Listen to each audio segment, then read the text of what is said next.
এমনও দুর্লভ মানব দেহ পাইয়া কি করো ভাবনা কেহ। আচার্যরা আক্ষেপ করছেন আমরা কি করছি, অর্থের পিছনে ছুটে যাচ্ছি। যেই অর্থকে রোজগার করতে গিয়ে আমরা জীবনটা শেষ করে দিচ্ছি, সেই অর্থটাই আমার চোখটা বন্ধ করার সঙ্গে সঙ্গেই সেটা ব্যাংক ব্যালেন্স সব কিছু অন্যজনের নামে অ্যাকাউন্ট, সেটা অন্যজনের নামে হয়ে যাবে।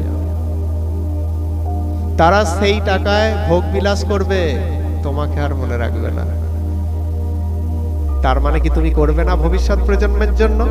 ভবিষ্যতের প্রজন্মের জন্য করাটা কি অন্যায়? বলে একদম না, অন্যায় নয়, কখনো অন্যায় নয়। সন্তানের জন্ম দিয়েছো, তার ভবিষ্যৎ তৈরি করে দেওয়ার দায়িত্বও কিন্তু তোমার, এটা কর্তব্যের মধ্যে পড়ে। এটা যদি না পারো করতে, এটাও কিন্তু অপরাধ, তোমাকে করতে হবে। কিন্তু কি বারণ করছে এখানে? ধন সম্পদ সঞ্চয় করতে বারণ করছে না, কারো ভবিষ্যৎ বানিয়ে দিতে বারণ করছেন না ভগবান। হ্যাঁ, রাজা ধন সম্পদ সংগ্রহ করে কেন?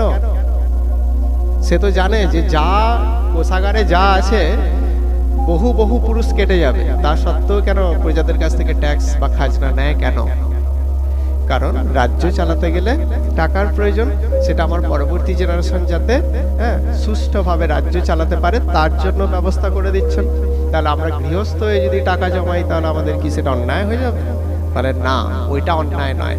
অন্যায় হচ্ছে এটাই, যখন আমরা টাকার পিছনে ছুটতে ছুটতে ঈশ্বরকে ভুলে যাব। ভগবান কিন্তু বলছেন মা মনুস্মর যুদ্ধ চ, আমাকে অনুসরণ করতে করতে তুমি সবকিছু করো। সবকিছু বলতে অন্যায় কাজ বলছেন না, ন্যায় কাজ। আমাকে অনুসরণ করতে করতে তুমি করো, তাকে ভুলে না। আমরা বেশিরভাগ ক্ষেত্রেই কি করি? বেশিরভাগ ক্ষেত্রেই তাকে ভুলে গিয়ে আমরা অর্থ সংগ্রহ করতে যাই, এটাই আমাদের অপরাধ হয়ে যায়। কিন্তু না, সেটা নয়, তাকে স্মরণ করতে করতেই তুমি করো।